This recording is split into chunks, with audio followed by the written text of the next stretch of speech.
Okay, so what we're gonna do today is we removed all the OEM piece of shit, paper thin garbage protection, the skid plate, the engine bars, the tank crash bars, and so on. And what we're gonna do instead is we're gonna put some solid stuff by Hepco Becker. Thank you, Motor Machines. We're gonna make this puppy take me home even if I go down a couple of times.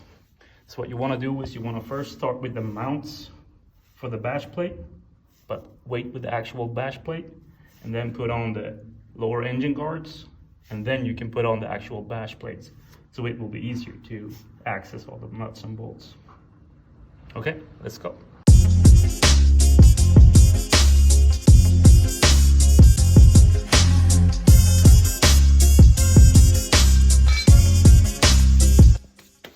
And just for comparison, this is the OEM mount, and this is the new Hepco Becker mount.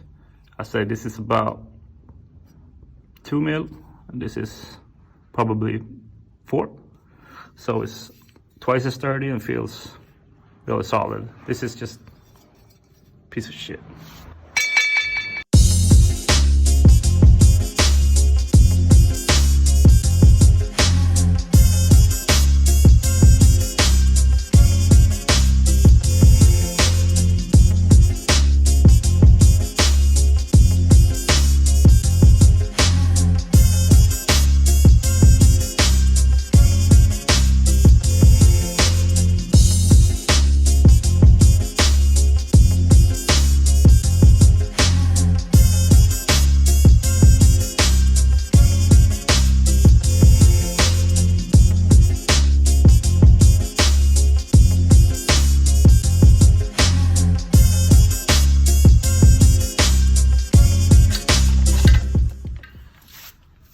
And always when installing a multi-part piece like this, you wanna just do the screws finger tight.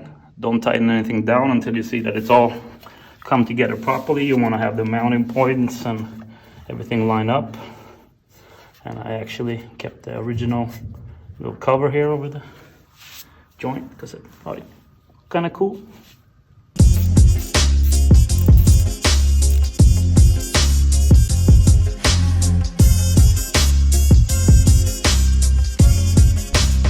Okay, so now that we're done with the mounts for the bash plate and the lower engine brackets are on, it's time for the drill. 4mm powder coated. This is proper armor. I'm gonna start this by putting in the tallest screw. And I wanna have this little cylinder bracket on it to have a little distance from the actual engine.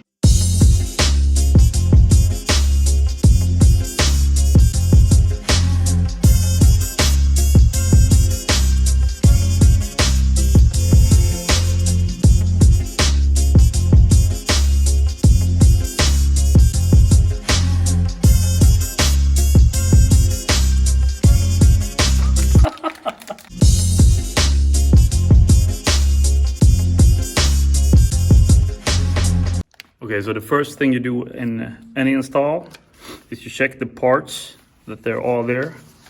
And you check them against the instructions and make sure that you have all the bits and pieces that you need before you start the disassembly. Okay, so now that we've checked that all the parts are here, what we want to do is we want to do it one side at a time.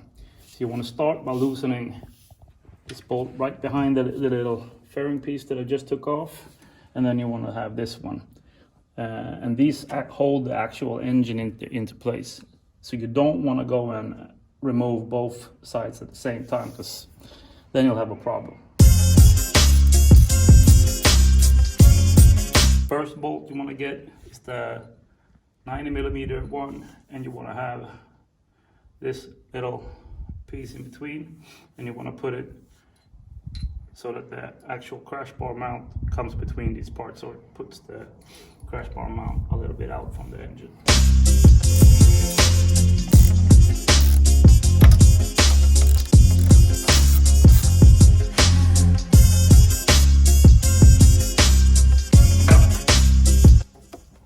Now that everything is mounted, time to tighten everything, make it sturdy for the road and the woods.